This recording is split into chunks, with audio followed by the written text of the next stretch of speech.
جو سب کا ہت کرے گی، سب کا بھلا کرے گی، وہ کسی کے ساتھ بھید بھاؤ نہیں کریں گے۔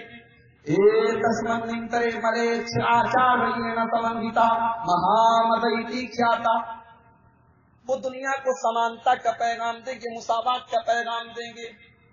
ان کی نظر میں گورا کالے سے بہتر نہیں ہوگا، کالا گورے سے بہتر نہیں ہوگا، امیر غریب سے بہتر نہیں ہوگا، غریب امیر سے بہتر نہیں ہوگا۔ وہ ساری دنیا کو سمانتا کا میسج دیں گے۔ میرے پیارے ہندو بھائیوں، یہ آواز آپ تک پہنچ رہی ہے۔ آج بھی بھارت کی سرزمین پر بہت سارے مندر ایسے جہاں نچلی جاتی کا ہندو اس مندر میں پرویش نہیں کر سکتا۔ بہت سارے مندر ایسے جہاں دلت سماج کا کوئی آدمی مندر میں داخل نہیں ہو سکتا، مندر میں داخل ہونا اس کے لیے منع ہے۔ اب آؤ ذرا اسلام کی شیتل چھایا میں آ کر دیکھو، آؤ ذرا محمد الرسول اللہ کی شریعت کا کمال کو دیکھو۔ آپ نے کیسی سمانتا کا پیغام دیا ہے، آپ نے کیسی مساوات کا پیغام دیا ہے۔ ذرا آؤ اسلام کا کعبہ، اسلام کا قبلہ خانے کعبہ دیکھو۔ خانے کعبہ میں صفائی ہو رہی ہے، جھاڑو دینے والا جھاڑو دے رہا ہے، پانی وائٹ کرنے والا پانی کھینچنے والا پانی سے وائٹ کر رہا ہے، جھاڑو دینے والا جھاڑو دے رہا ہے۔ اچانک ظہر کی اذان ہونے لگتی ہے، حی علی الصلاۃ، اذان ہونے لگتی ہے۔ سارے کرمچاری، سارے صفائی کرنے والے جھاڑو کنارے رکھ دیتے ہیں، جلدی جلدی جا کر وضو کرنے لگتے ہیں۔ وضو ہو گیا، سنتیں پڑھ لی، اب اقامت کی آواز آ رہی ہے، مؤذن اقامت پکار رہا ہے، جماعت کھڑی ہو چکی ہے۔ وہ صفائی دینے والا، وہ حرم کے اندر صفائی کرنے والا، وہ جھاڑو دینے والا کھڑا ہو جاتا ہے سب کے اندر۔ اس کے بغل میں کروڑ پتی عرب کے اندر رہنے والا وہاں کا کوئی عرب پتی شیخ موجود ہے، وہ اس سے پیر ملا کر کھڑا ہوتا ہے، پیر سے پیر ملا کر کھڑا ہوتا ہے۔ وہ عرب کا عرب پتی یہ نہیں کہہ سکتا تم تو جھاڑو دینے والے ہو، تم تو غریب آدمی ہو، تمہارے کپڑے سے تو بدبو آ رہی ہے۔ نہیں نہیں، یہ اسلام کی سمانتا ہے، یہ اسلام کی مساوات ہے، یہ اسلام نے برابری کا حق دیا ہے کہ اس عرب پتی، اس کروڑ پتی کے بغل میں وہ غریب جھاڑو دینے والا، حرم کے اندر صفائی کرنے والا بھی کھڑا ہو جاتا ہے۔ اور انٹرنیٹ کے اوپر ایک تصویر آئی تھی، حرم کے امام عبد الرحمن السدیس نے باقاعدہ حرم کے اندر جو صفائی کرنے والے جتنے کرمچاری ہیں ان کے ساتھ ان کی تصویر آئی تھی، ان کے ساتھ بیٹھ کر کھانا کھا رہے تھے۔ یہ اسلام کی تعلیم ہے میرے بھائی، جس کے بارے میں علامہ اقبال نے کہا تھا، بندو محتاج غنی ایک ہوئے، تیرے دربار میں پہنچے تصویر۔ یہ رب کا دربار ہے، یہ اللہ کا دربار ہے۔ اسلام اس بات کی پرمیشن نہیں دیتا کہ یہاں بھید بھاؤ کیا جائے۔ یہ سمانتا، یہ برابری، یہ امیر غریب اونچ نیچ کا فرق مٹانے والے۔ اور مسلمانوں، اگر آپ کے ذہن و دماغ میں کہیں ذات برادری کا زہر ہے تو اللہ کے واسطے اس کو نکال کر دیں۔ مجھے پتا ہے کہ کہیں کہیں ہمارے دلوں میں اور ہمارے دماغوں میں بھی برادری اور ذات پات کی تفریق ہمارے دماغوں میں بھی موجود ہے۔ میں انصاری ہوں، میں سید ہوں، میں پٹھان ہوں، میں چودھری ہوں، میں یہ ہوں، میں وہ ہوں۔ میرے پیارے ساتھی، اگر برادری بات کی ذات پات کی اسلام کے اندر کوئی حیثیت ہوتی تو اللہ کے پیارے نبی جناب محمد رسول اللہ صلی اللہ علیہ وسلم کی پھوپھی ذات بہن حضرت زینب بنت جحش کا نکاح ایک غلام حضرت زید بن حارثہ کے ساتھ نہ ہوتا۔ اللہ کے پیارے نبی کے پاس اگر ابو بکر صدیق آ رہے ہیں، اگر عمر فاروق آ رہے ہیں، تو روم کے رہنے والے سہیب بھی آ رہے ہیں، ایران کے رہنے والے سلمان فارسی بھی آ رہے ہیں، حبشہ کے رہنے والے بلال حبشی بھی آ رہے ہیں. یہ نبی کا دربار ہے, یہ نبی کی شیتل چھایا ہے. یہاں پہ رنگ و نسل کا کوئی فرق نہیں ہے, یہاں پہ ذات و برادری کا کوئی فرق نہیں ہے. جس نے بھی کلمہ پڑھ لیا, جو بھی اسلام لے آیا, جو بھی اشہد اللہ الہ الا اللہ واشہد ان محمد رسول اللہ کا جس نے کلمہ پڑھ لیا, اسلام سب کو برابر مانتا ہے. اسلام کو یہ کہتا ہے یا ایھا الناس انا خلقناکم من ذکر وانثى وجعلناکم شعوبا وقبائل لتعارفوا. اے انسانوں, ہم نے تمہیں ایک ماتا پتا سے پیدا کیا ہے, ایک باپ آدم اور ایک ماں حوا کی تم سب کی سب اولاد ہو. وجعلناکم شعوبا وقبائل لتعارفوا. اگر تمہارے بیچ میں برادریاں پائی جاتی ہیں, اگر تمہارے بیچ میں قبیلے پائے جاتے ہیں, کوئی انصاری اپنے آپ کو کہتا ہے, کوئی چودھری اپنے آپ کو کہتا ہے, کوئی شیخ کہتا ہے, کوئی سید کہتا ہے, کوئی خان کہتا ہے, لتعارفوا, یہ صرف تمہاری پہچان کے لیے, یہ تمہارے نام کا ایک ٹائٹل ہے, اس سے بڑھ کے اس کی کوئی حیثیت نہیں ہے. تم یہ نہ سمجھنا کہ تم خان ہو گئے تو تمہارا مقام اونچا ہو گیا, تم چودھری ہو گئے تو تم اللہ کی نظر میں بھی چودھری ہو گئے, تم شیخ اور سید ہو گئے تو جہنم کی آگ تمہارے اوپر حرام ہو گئی. نہیں, فرمایا ان اکرمکم عند اللہ اتقاکم. اللہ کی نظر میں جس کے اندر تقوی پایا جائے, جس کے اندر اللہ کا ڈر پایا جائے, جس کے اندر پرہیزگاری پائی جائے, جس کے عمل کے اندر تقوی پایا جائے, وہی اللہ کی نظر میں اونچا ہے. یہ سمانتا کا پیغام لانے والے اگر کوئی ہیں تو جناب محمد رسول اللہ صلی اللہ علیہ وسلم ہے, جن کو ہمارے ہندو بھائیوں کی کتابوں نے بھی تسلیم کیا. تو اللہ کے نبی مسیحا بن کر آئے. وہ غریب صحابہ کہتے ہیں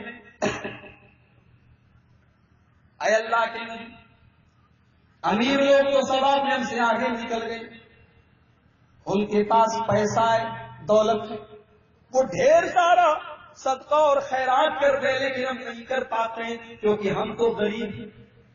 آپ نے فرمایا او میرے صحابہ, کون کہتا ہے کہ تم غریب ہو؟ کون کہتا ہے کہ تم اللہ کی راہ میں صدقہ نہیں دے سکتے؟ اے میرے صحابہ, کان کھول کر سن لو, کل تکبیرۃ صدقہ وکل تحمیدۃ صدقہ وکل تسبیحۃ صدقہ. اے میرے پیارے صحابہ, تم زبان سے اللہ اکبر پڑھ دیا کرو, یہ بھی صدقہ ہے. تم سبحان اللہ پڑھ دیا کرو, یہ بھی صدقہ ہے. تم الحمدللہ پڑھ دیا کرو, یہ بھی صدقہ ہے. تم نیکی کا حکم دے دیا کرو, یہ بھی صدقہ ہے. تم برائی سے روک دیا کرو, یہ بھی صدقہ ہے. اور آگے آپ نے فرمایا وفی بُضْعِ أَحَدِكُمْ صدقہ, اپنی شرمگاہ کی ضرورت پوری کرنا بھی صدقہ ہے. اپنی شرمگاہ کی ضرورت پوری کرنا بھی صدقہ ہے. صحابہ نے پوچھا اے اللہ کے نبی, ہم میں سے ایک آدمی اگر اپنی بیوی کے پاس اپنی ضرورت پوری کرنے کے لیے جاتا ہے تو کیا یہ بھی صدقہ ہے, کیا اس کا بھی ثواب ملے گا؟ آپ نے فرمایا اے میرے پیارے صحابہ, اگر یہی کام وہ غلط اور ناجائز طریقے سے کرتا, وہ حرام طریقے سے اپنی خواہش کو پوری کرتا, حرام جگہ جا کر وہ اپنی جنسی خواہش کو پوری کرتا, تو کیا اس کے اوپر اس کا وبال ہوتا کہ نہ ہوتا, اس کا گناہ اس کے اوپر ہوتا یا نہ ہوتا؟ صحابہ نے کہا اے اللہ کے نبی, اگر حرام طریقے سے کرتا تو گناہ تو ہوتا. آپ نے فرمایا جب وہی بندہ حلال طریقے سے اللہ کی شریعت کے مطابق, اللہ کے بتائے ہوئے طریقے کے مطابق حلال اور جائز طریقے سے اپنی خواہش کو پوری کر رہا ہے, تو اس کو اس کا ثواب بھی ملے گا, وہ بھی اس کے نامہ اعمال میں صدقہ لکھا جائے گا. اللہ اکبر. یہ شریعت اللہ تبارک و تعالیٰ نے ہمیں دی ہے میرے ساتھیوں, کہ جس کے اندر ہم اپنی جسم کی ضرورتیں پوری کر رہے ہیں, وہ بھی صدقہ ہے, وہ بھی عبادت ہے. لیکن ہم کتنے ناشکرے ہیں. ہونا تو یہ چاہیے کہ جب اس اللہ نے اتنی ساری نعمتوں سے ہمیں اور آپ کو نوازا تو ہم اس کی عبادت میں مصروف ہو جاتے, اس کی بتائی ہوئی شریعت کے مطابق زندگی گزارتے. مگر میرے پیارے ساتھیوں, آج ہماری زندگی میں اللہ تبارک و تعالیٰ کی نافرمانیوں کے علاوہ کچھ بھی نہیں ہے, چاہے مردوں کا معاملہ ہو چاہے عورتوں کا معاملہ ہو. کون سی ایسی برائی ہے جو آج کا مسلمان نہیں کر رہا ہے؟ شراب ہمارے اندر پی جا رہی ہے، زناکاری ہمارے اندر ہو رہی ہے، نمازوں کی پابندی ہم نہیں کر رہے ہیں، زبان کا غلط استعمال آج ہم کر رہے ہیں، بے حیائی اور بے پردگی میں ہمارا نوجوان آگے ہے، ہماری مائیں بہنیں آگے ہیں، غیبت اور زبان کا غلط استعمال آج ہمارے درمیان ہو رہا ہے۔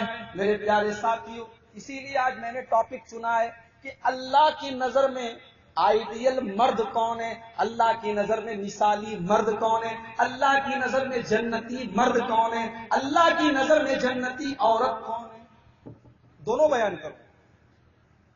ون وے ٹریفک نہیں ہے اسلام میں کہ عورت کی ذمہ داری بیان کر دی بات ختم، عورت کو ایسا ہونا چاہیے، ایسا ہونا چاہیے، ایسا ہونا چاہیے، اور مرد کو کیسا ہونا چاہیے، مرد کے بارے میں بیان ہی نہیں ہوتا۔ ہم دونوں چیزیں انشاءاللہ بیان کریں، عورت کو کیسا ہونا چاہیے یہ بھی ہم بیان کریں گے، ایک آئیڈیل عورت کیسی ہوتی ہے، ایک مثالی عورت، ایک آدرش عورت اسلام کی نظر میں کیسی ہے، یہ ہم بیان کریں گے۔ اور چونکہ دنیا کا قاعدہ ہے لیڈیز فرسٹ، ہر جگہ لیڈیز فرسٹ، تو پہلے ہم عورتوں کے بارے میں بیان کریں گے، ایک مثالی عورت کیسی ہوتی، اس کے بعد ہم جو ہے مردوں کے اوپر گفتگو کریں گے۔ مثالی عورت کیسی ہوتی؟ میں نے خطبہ مسنونہ کے بعد سورہ احزاب کی آیت نمبر 35، آیت نمبر 35 آپ کے سامنے پڑھی تھی۔ اس آیت کریمہ کے اندر اللہ تبارک و تعالیٰ نے جنتی عورتوں کی 10 صفتیں بیان کی۔ ان 10 صفتوں کو اگر عورت اپنے اندر پیدا کر لے تو اللہ نے گارنٹی لی ہے کہ وہ عورت ہے۔ ان المسلمین والمسلمات والمومنین والمومنات، پہلی پہچان جنتی عورتوں کی، پہلی پہچان جو اللہ تبارک و تعالیٰ بیان کر رہا ہے، ان المسلمین والمسلمات، مسلمان مرد اور مسلمان عورتیں۔ مسلمان عورت کس کو کہتے ہیں؟ جس کا نام خدیجہ رکھ دیا جائے، جس کا نام عائشہ رکھ دیا جائے، جو مسلمان کے گھر میں پیدا ہو جائے وہ مسلمان ہے؟ نہیں۔ میری پیاری ماں بہنوں، مسلمان عورت کس کو کہتے ہیں؟ مسلمان عورت اس کو کہتے ہیں کہ اس کا نام بھی عائشہ کے جیسا اور کردار بھی عائشہ کے جیسا ہو، اس کا نام بھی خدیجہ کے جیسا ہو، اس کا کردار بھی خدیجہ کے جیسا ہو، اس کا نام بھی مسلمان ہو اور اس کا کام بھی مسلمان ہو، اس کی گفتار بھی مسلمان ہو، اس کا کردار بھی مسلمان ہو۔ مسلمان عورت، مسلمان کس کو کہتے ہیں؟ اللہ کے نبی نے فرمایا علیہ السلام، ان تشہد ان لا الہ الا اللہ وانی عبد اللہ ورسولہ وتقیم الصلاۃ وتؤتی الزکاۃ وتصوم رمضان وتحج البیت۔ اللہ کے نبی نے فرمایا اگر تم اپنے آپ کو مسلمان کہتے ہو تو 5 چیزیں اپنے اندر پیدا کرو۔ سب سے پہلے تو تم اللہ تبارک و تعالیٰ کی توحید کی گواہی دو، جناب محمد رسول اللہ صلی اللہ علیہ وسلم کی رسالت کی گواہی دو، نماز قائم کرو، زکوٰۃ کی پابندی زکوٰۃ ادا کرو، رمضان کے روزے رکھو، اور تمہیں حج بیت اللہ کی طاقت ہے تو حج کرو۔ میری پیاری ماں بہنوں، اللہ کے رسول کی حدیث کی روشنی میں آپ ذرا اپنا جائزہ لیجیے، آج کتنی عورتیں ایسی ہیں جو نماز کا مطلب بھی نہیں جانتی، نماز سے بہت دور ہیں، اور جب نماز پڑھنے کے لیے ان سے کہا جاتا ہے تو نماز نہ پڑھنے کے سینکڑوں بہانے ہوتے ہیں۔ ارے مولوی صاحب، آپ کیا جانے کہ عورت کی زندگی کیسی ہے، بچہ بھی اسی نے پالنا ہے، کپڑا بھی بنانا، کپڑا بھی دھلنا ہے، یہ کرنا ہے وہ کرنا ہے۔ جب پتوں والی ہو جائیں گے، بچے بڑے ہو جائیں گے تو ہم نماز کی پابندی تہجد بھی پڑھیں گے، یہ عورتوں کا جواب ہوتا ہے۔ میری پیاری ماں بہنوں، نماز وہ عبادت ہے جو کسی حال میں معاف نہیں ہے، کسی حال میں معاف نہیں ہے، یہاں تک کہ اگر کوئی آدمی ایسی حالت میں ہے کہ وہ وضو بھی نہیں کر سکتا، اس کو دشمن نے قید کر دیا ہے، اس کو دشمن نے کھمبے سے باندھ دیا ہے، وہ بیچارہ وضو بھی نہیں بنا سکتا، تیمم بھی نہیں بنا سکتا، رکوع بھی نہیں کر سکتا، سجدہ بھی نہیں کر سکتا، وہ نماز کیسے پڑھے گا؟ علامہ عبدالعزیز ابن باز رحمۃ اللہ علیہ جو سعودی عرب کے مفتی اعظم تھے، جو اس امت کے بہت بڑے عالم تھے، ان سے سوال کیا گیا، مفتی صاحب اگر کوئی آدمی کافروں کی قید میں چلا جائے، اگر کوئی آدمی مشرکوں کی قید میں چلا جائے اور اس کے اوپر یہ سچویشن آ جائے، اس کو کھمبے سے باندھ دیا جائے، اب تو وہ نہ وہ رکوع کر سکتا ہے، نہ سجدہ کر سکتا ہے، نہ وضو کر سکتا ہے، نہ تیمم کر سکتا ہے، وہ آدمی کیسے نماز پڑھے گا؟ علامہ عبدالعزیز ابن باز رحمۃ اللہ علیہ نے جواب دیا،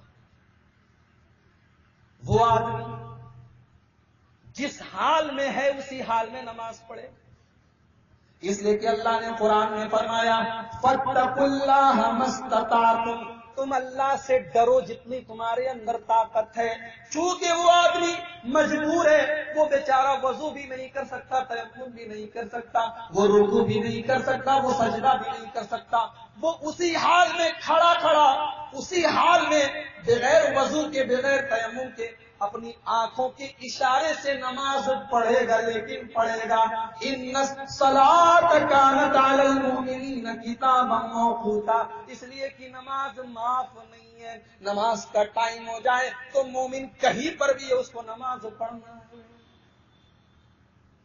یا اللہ، ایک آدمی بیمار ہے، کھڑا نہیں ہو سکتا، جب کھڑا نہیں ہو سکتا تو کیسے نماز پڑھے گا؟ آئے اللہ اس کے لیے نماز معاف ہو جانی چاہیے؟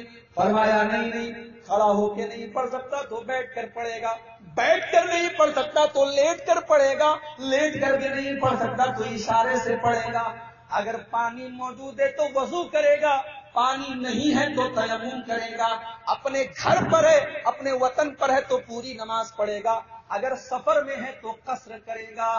عورت کو بھی نماز معاف نہیں کی گئی، ہاں اس کی فطری مجبوری کی وجہ سے مہینے کے کچھ ایام ایسے ہیں کہ اس میں کہا گیا کہ وہ نماز نہیں پڑھے گی، نماز معاف ہے، باقی اگر عورت کے اوپر کوئی مجبوری نہیں ہے تو اس کے لیے بھی نماز میری پیاری ماں بہنوں معاف نہیں۔ پہلی صفت، مسلمان عورت، جنت میں کون عورت جائے گی؟ مسلمان عورت جائے گی، جو اسلام کا مطلب سمجھتی ہو، جو اسلام پر چلتی ہو، جو اسلام کے 5 ستونوں پر، 5 ارکانوں پر عمل کرتی ہو۔ اور آگے بڑھی، والمومنین والمومنات، اور جنتی عورت کی دوسری نشانی وہ ایمان والی ہو۔ ایمان کس کو بولتے ہیں؟ نبی اکرم صلی اللہ علیہ وسلم سے سوال کیا گیا، ایمان کس کو کہتے ہیں؟ آپ نے فرمایا ان تؤمن باللہ وملائکتہ وکتبہ ورسلہ والیوم الآخر والقدر خیرہ وشرہ۔ آپ نے فرمایا ایمان کا مطلب کیا ہے؟ تم اللہ کے اوپر ایمان لاؤ، تم اس کی کتابوں پر ایمان لاؤ، تم اس کے رسولوں پر ایمان لاؤ، تم قیامت کے دن پر ایمان لاؤ، تم تقدیر کے اوپر ایمان لاؤ۔ سب سے پہلے اللہ پر ایمان لاؤ۔ کتنی عورتیں آپ کو مل جائیں، شادی ہو گئی، بچہ نہیں ہو رہا ہے، خاندان کی عورتیں تانا دے رہی ہیں یہ تو باج ہے، یہ کہاں سے منحوس عورت ہمارے گھر میں آ گئی۔ تانا سنتے سنتے ایک دن ایسا بھی آ جاتا ہے کہ وہ عورت اپنی توحید کو ختم کر دیتی ہے، توحید کو مٹا دیتی ہے اور غیر اللہ کے در پہ جا کر اپنی پیشانی کو جھکا دیتی ہے۔ اولاد دینے والی ذات اس کی، یہب لمن یشاء اناسا، وہی لڑکی دیتا ہے، ویہب لمن یشاء الذکور، وہی لڑکا دیتا ہے، ویجعل من یشاء عقیما، اور وہ جس کو چاہتا ہے نہ لڑکا دیتا ہے نہ لڑکی دیتا ہے، او یزوجہم ذکرانا، اور کسی کو دونوں دے دیتا ہے، اس کی مشیت ہے، اس کی مرضی ہے۔ ابراہیم علیہ السلام کو 80 سال کی 90 سال کی عمر میں اولاد ملی، مانگتے رہے، دعا کرتے رہے، اللہ کی رحمت سے نا امید نہیں ہوئے۔ آپ کو اولاد نہیں ہو رہی ہے، اللہ کی مرضی ہے، اللہ جس دن چاہے گا ہو جائے گی، مگر کتنی عورتیں آپ کو مل جائیں گی ایمان سے سمجھوتا کر لیتی ہیں، اپنے ماتھے کو غیر اللہ کے در پہ جا کے جھکا دیتی ہیں۔ کتنی عورتیں آپ کو مل جائیں؟ بچہ پیدا ہونے والا ہے تو الگ تعویذ ہے تاکہ پیدائش میں آسانی ہو. بچہ پیدا ہو گیا تو بچے کے پیٹ میں، بچے کے گلے میں، ہاتھ میں تعویذ ہے. کیا میری پیاری ماؤں بہنوں، آپ نے اللہ کے رسول کی وہ حدیث نہیں سنی ہے؟ آپ نے فرمایا من علق تمیمۃ فقد اشرک، جو تعویذ پہنتا ہے وہ شرک کرتا ہے. آپ نے تعویذ پہنی، آپ نے اپنے بچے کو پہنائی، آپ نے اپنے بچے کو شرک میں ڈالا، آپ نے خود شرک کیا. ایک حدیث میں اللہ کے نبی نے فرمایا من تعلق تمیمۃ فقد وکل الیہ، جو تعویذ پہنتا ہے اللہ تبارک و تعالیٰ اس کو اسی تعویذ کے حوالے کر دیتا ہے. اللہ اپنی رحمت اٹھا لیتا ہے، اس کا معاملہ اسی تعویذ کے حوالے کر دیتا ہے. سوچو تو صحیح کہ ایک عورت کا ایمان اتنا کمزور ہو جاتا ہے، وہ لال کالے پیلے دھاگوں پر اپنا ایمان رکھنے لگتی ہے. وہ یہ یقین رکھنے لگتی ہے کہ جب تک یہ کالا دھاگا میرے پوتے کے، میرے بچے کے ہاتھ میں ہے، تب تک اس کو نظر نہیں لگے گی، تب تک شیطان کا اس کے اوپر اثر نہیں ہوگا. اللہ پر ایمان لاؤ. ایمان کا مطلب سمجھتی ہو میری ماں بہن؟ ایمان کس کو کہتے ہیں؟ ایمان کا مطلب اگر دیکھنا، ایمان کا مطلب اگر سمجھنا ہے، حضرت سمیہ رضی اللہ تعالیٰ عنہ کی سیرت پڑھو. ہائے ہائے کیا منظر ہے، زبان بیان کرنے سے قاصر ہے. تاریخ لکھنے والوں نے، سیرت لکھنے والوں نے نہ جانے کون سا کلیجہ استعمال کیا ہوگا حضرت سمیہ کی تاریخ کو لکھنے. بیٹا سامنے موجود ہے، شوہر سامنے موجود ہے. ایک شوہر کے سامنے اس کی بیوی کو، ایک بیٹے کے سامنے اس کی ماں کو ننگا کر دیا جاتا ہے. حضرت سمیہ رضی اللہ تعالیٰ عنہ کو ابو جہل ننگا کر دیتا ہے، ان کے کپڑوں کو اتار دیتا ہے، ان کو بے لباس کر دیتا ہے، ان کے بیٹے کے سامنے ان کو ننگا کر دیتا ہے. صرف اتنا سا سوال ہے، اے سمیہ، اے سمیہ، محمد رسول اللہ کا دین چھوڑ دے، توحید کا دامن چھوڑ دے، ایمان کا دامن چھوڑ دے، تو ہمارے پرانے دین کے اوپر آ جا، تو اپنے باپ دادا کے دین پر آ جا. مگر ہائے سمیہ، تیری استقامت کا کیا کہنا، تیرے ایمان کا کیا کہنا، تیرے صبر کا کیا کہنا. سمیہ نے ذلت برداشت کر لی، اپنے جوان بیٹے کے سامنے ننگا ہونا گوارا کر لیا، مگر اپنے ایمان سے سمجھوتا نہیں کیا. آخر ابو جہل نے بڑی بے دردی کے ساتھ، انتہائی بے دردی اور بے حیائی کے ساتھ حضرت سمیہ رضی اللہ تعالیٰ عنہ کو ان کے بیٹے اور ان کے شوہر کے سامنے شہید کر ڈالا. ان کی شرمگاہ کے اوپر نیزہ برچھی مار کر ان کو شہید کر ڈالا. اور اسلام کی راہ میں حضرت سمیہ سب سے پہلا خون بہانے والی عورت بن جاتی ہیں. میری پیاری ماں بہنوں، اگر ایمان کو سمجھنا چاہتی ہو تو سمیہ کی تاریخ پڑھو، سمیہ کی سیرت پڑھو. یہاں تو حالت یہ ہے کہ چند ٹکوں کے لیے ایمان گر جاتا ہے.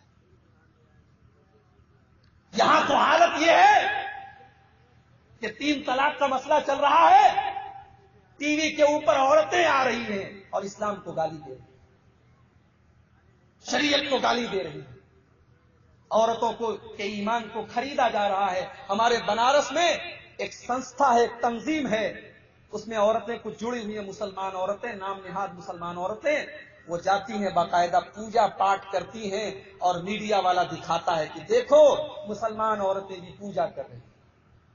اچھا، ایک عجیب بات یہ دیکھیے کہ ہمارے میڈیا کی نظر میں آپ دیش بھکت تب مانے جائیں گے جب آپ ہولی منائیں گے، دیپاولی منائیں گے، جے شری رام کا نعرہ لگائیں گے، بھارت ماتا کی جے کا نعرہ لگائیں گے، تب آپ دیش بھکت مانے جائیں گے.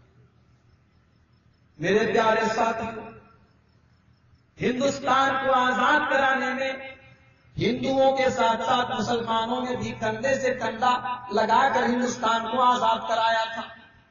ہندوستان کی آزادی میں اگر مہاتما گاندھی کا نام لیا جاتا ہے، اگر جواہر لال نہرو کا نام لیا جاتا ہے، اگر سردار پٹیل کا نام لیا جاتا ہے، تو مولانا محمد علی جوہر کا نام بھی لیا جاتا ہے، مولانا حضرت موہانی کا نام بھی لیا جاتا ہے، مولانا ابوالکلام آزاد کا نام بھی لیا جاتا ہے۔ اگر ہندوستان کی آنکھوں آزاد کرانے میں چندر شیکھر کا بہت بڑا رول ہے، تو اشفاق اللہ خان کا بھی بہت بڑا رول ہے۔ ہندوستان کو ان لوگوں نے آزاد کرایا، ان سے تو کبھی نہیں کہا گیا کہ تم بھارت ماتا کی جے بولو، تب ہم تم کو دیش بھکت بنائیں گے۔ کون سی دیش بھکتی آج ہمیں سکھائی جائے؟ اور ایک بات یاد رکھیے، بہت سارے لوگ بولتے ہیں ہندو مذہب بھی صحیح، اسلام بھی صحیح، عیسائی بھی سب صحیح ہیں، سب سچائی کا راستہ بتاتے ہیں، کسی کو بھی مان لو سب صحیح ہے۔ سب صحیح نہیں ہے، یہ تو اسلام بھی کہتا ہے کہ سب صحیح نہیں ہے، اور ہندو مذہب بھی کہتا ہے کہ سب صحیح نہیں۔ اسلام کہتا ہے ان الدین عند اللہ الاسلام، اللہ تبارک و تعالیٰ کی بارگاہ میں اگر کوئی دین قبول کیا جائے گا تو اسلام قبول کیا جائے گا، اسلام کے علاوہ کوئی دوسرا دین نہیں قبول کیا جائے گا۔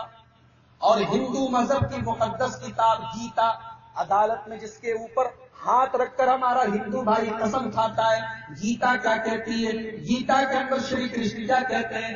سرو دھرمان پریتیج්య مامیکم شرණم گرجہ اہم توام سرو پاپیبھیہ موکشیاسمی مام شوچہ۔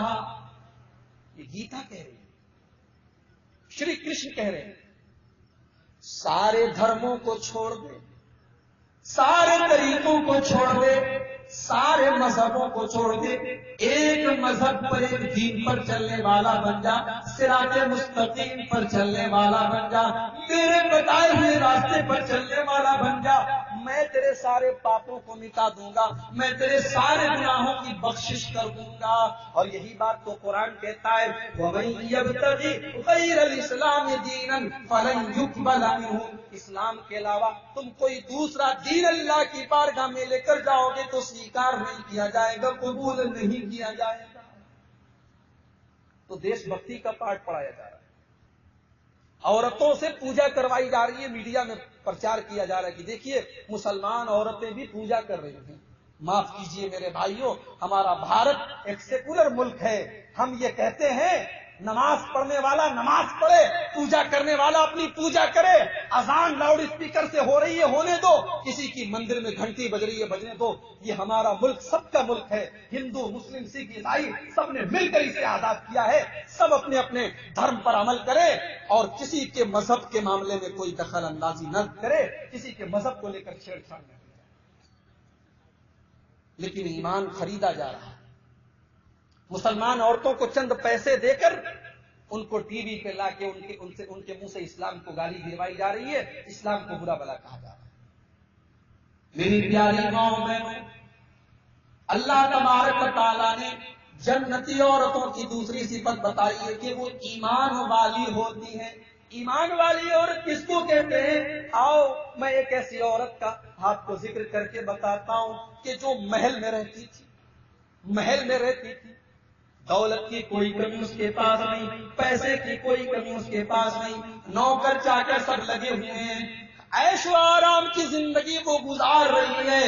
وہ فرعون کی بیوی ہے، اس کا نام آسیہ ہے۔ آسیہ فرعون کی بیوی جو محل میں رہتی ہے، عیش و آرام سے رہتی ہے، لیکن جب ایمان لے آتی ہے، اللہ کی توحید کا کلمہ پڑھ لیتی ہے، جب وہ حضرت موسیٰ علیہ السلام کے اوپر ایمان لے آتی ہے تو فرعون اس کے اوپر کتنا ظلم و ستم کرتا ہے، وہ پرواہ نہیں کرتی، وہ اپنے محل کے عیش و آرام کی فکر نہیں کرتی، وہ یہ نہیں سوچتی کہ ایمان لانے کے بعد میرے اوپر کیا گزرے گی۔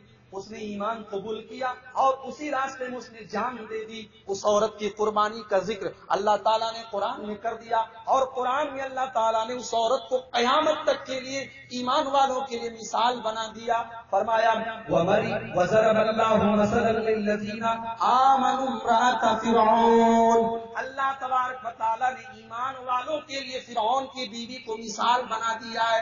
فرعون کی بیوی تمہارے لیے ایک مثال ہے، جب فرعون کی بیوی اللہ سے دعا کرتی ہے، اے اللہ رب ابن لی عندک بیتا فی الجنہ، اے اللہ تو جنت میں میرے لیے ایک محل بنا دے، اے اللہ میں تیرے اوپر ایمان لے آئی، میں نے دنیا میں محل کی پرواہ نہیں کی، میں نے دنیا کے محل کو چھوڑ دیا، دنیا کے عیش و آرام کو چھوڑ دیا، اے اللہ تو اپنے پاس جنت میں مجھے ایک محل عطا فرما، وَنَجِّنِي مِن فِرْعَوْنَ وَعَمَلِهِ، اے اللہ تو مجھے فرعون سے نجات دے دے، تو مجھے فرعون کے عمل سے نجات دے دے، تو مجھے ظالم لوگوں سے نجات دے دے۔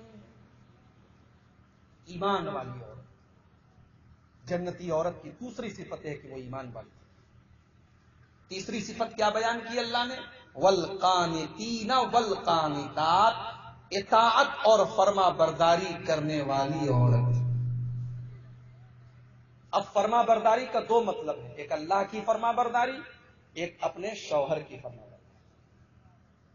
ارے مولوی صاحب شوہر کی فرما برداری کے بارے میں مت بولیے، شوہر لوگوں کا بس چلے تو کچھ جو من چلے وہ ہم سے کرائیں۔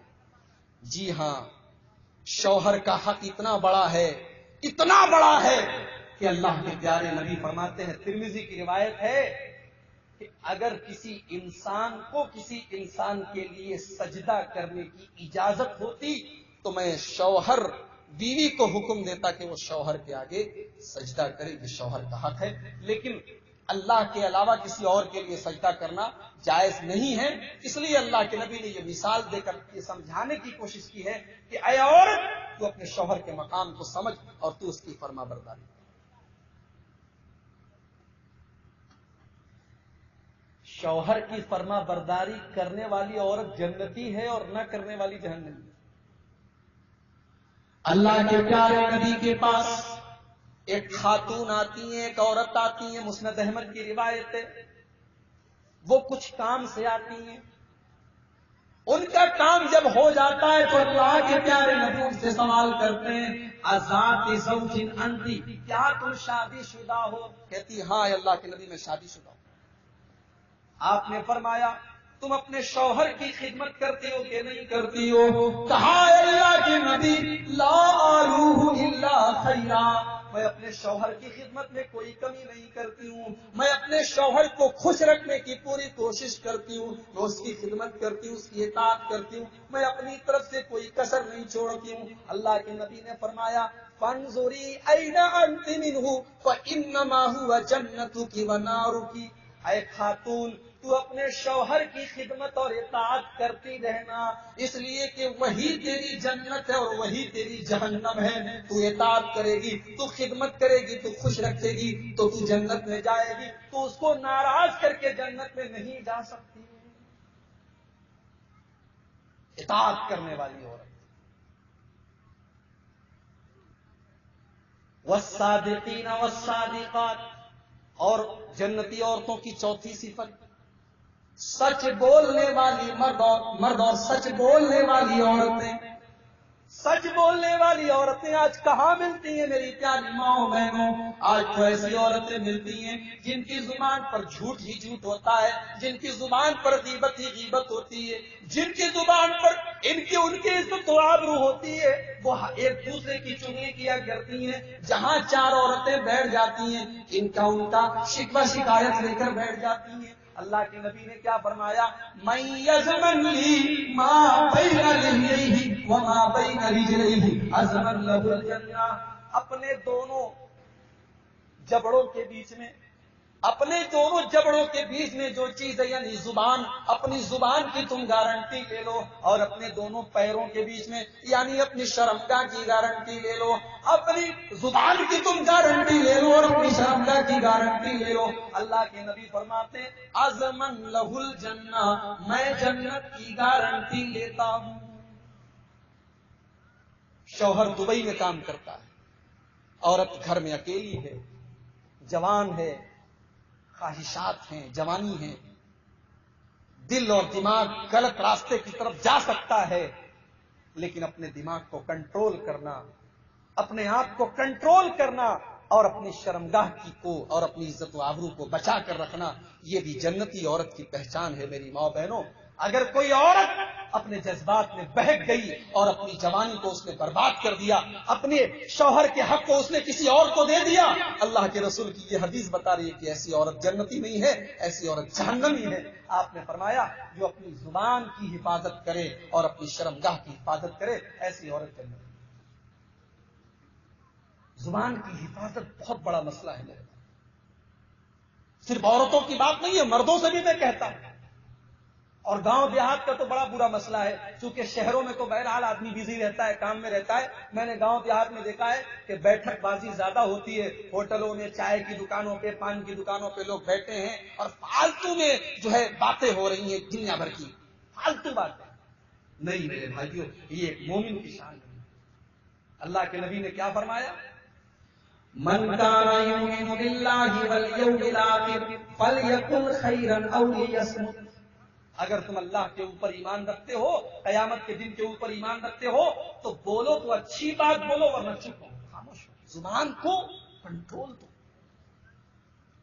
بخاری شریف کی حدیث میں اللہ کے نبی فرماتے ہیں علیکم بالصدق فإن الصدق یہدی الی الجنہ۔ اے میری امت کے لوگوں، تم سچائی کا دامن تھامے رہنا، تم ہمیشہ سچ بولتے رہنا، اس لیے کہ سچائی جنت کا راستہ ہے۔ جو سچ بولے گا وہ جنت میں جائے گا۔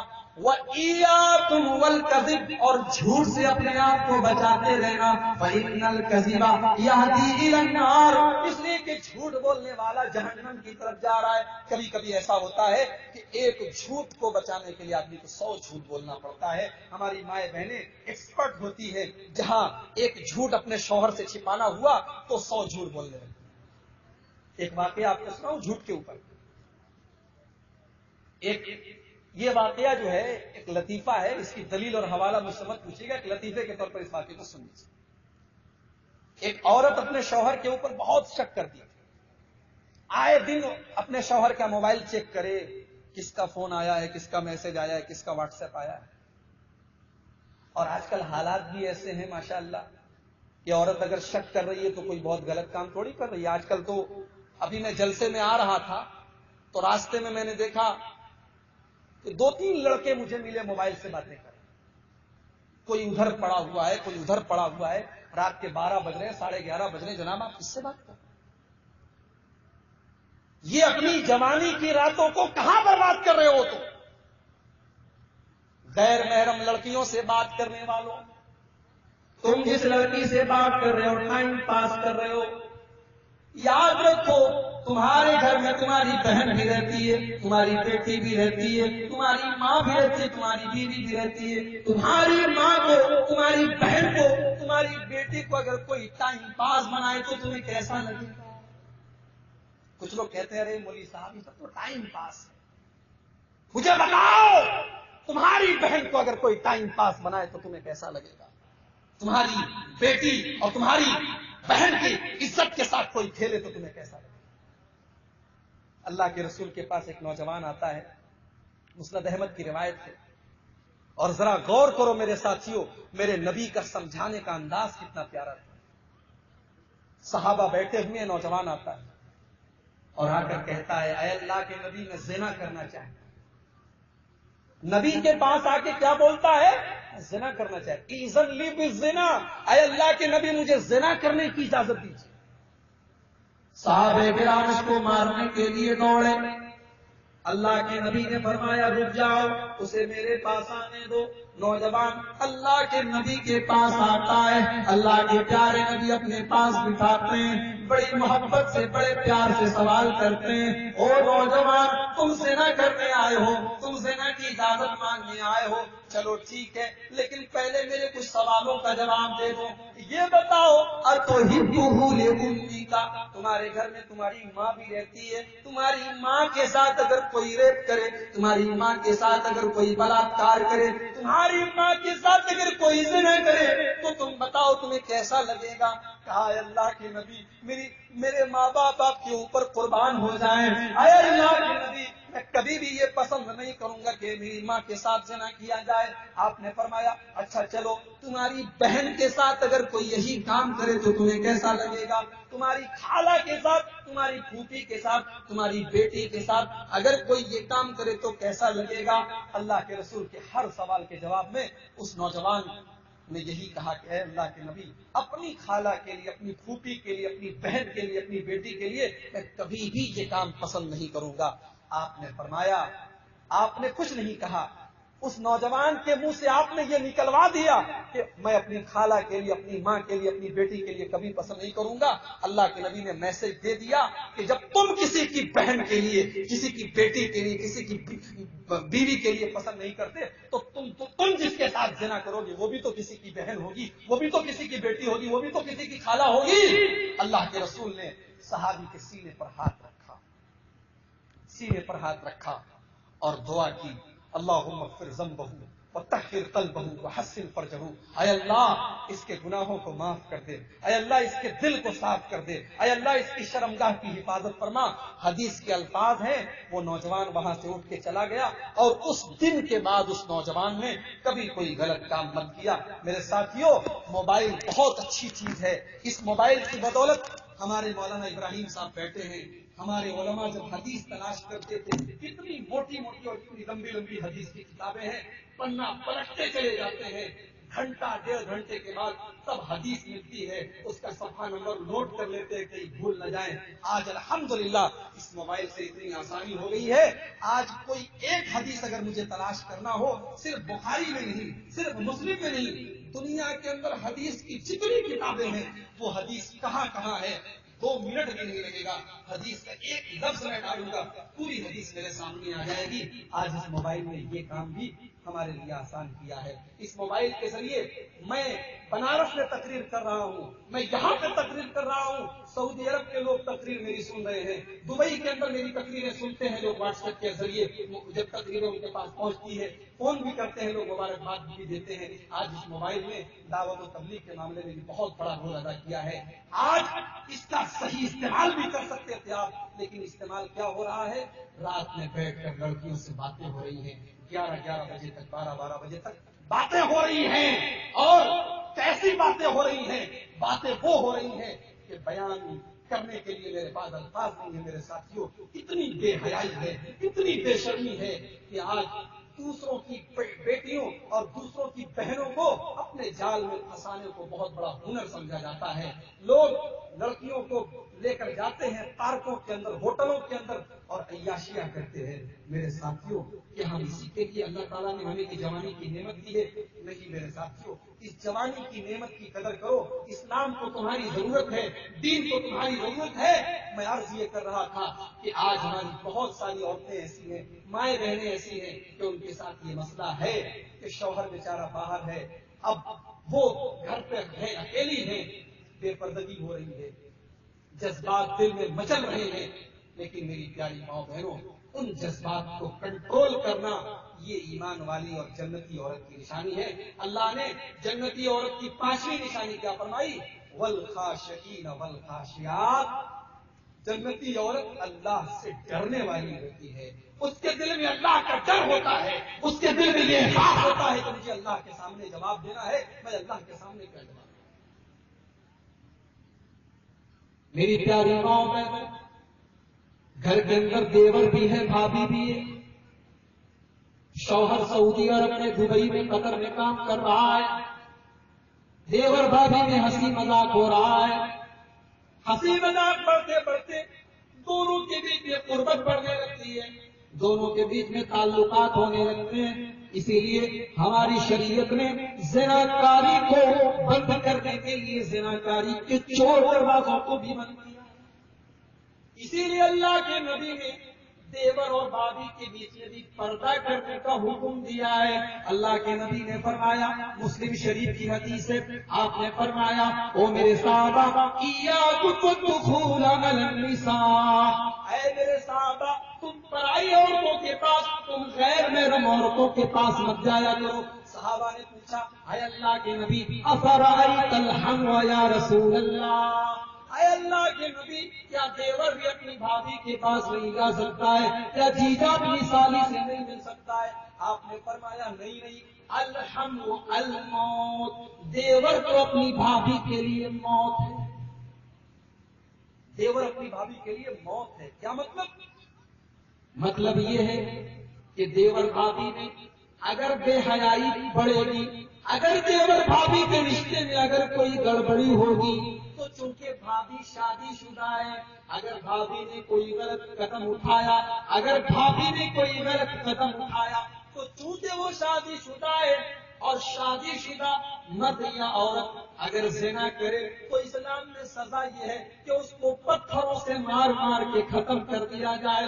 اس لیے اللہ کے نبی فرما رہے کہ دیور تو اپنی بھابھی کے لیے موت ہے، یعنی اگر بھابھی نے دیور سے اپنے آپ کو دور نہیں رکھا، اگر اس رشتے کی مریادا کو کنٹرول میں نہیں رکھا تو بھابھی کی موت ہو سکتی ہے۔ اس رشتے کی وجہ سے بھابھی اسلامی شریعت کے حساب سے موت کی سزا کی حقدار ہو سکتی ہے۔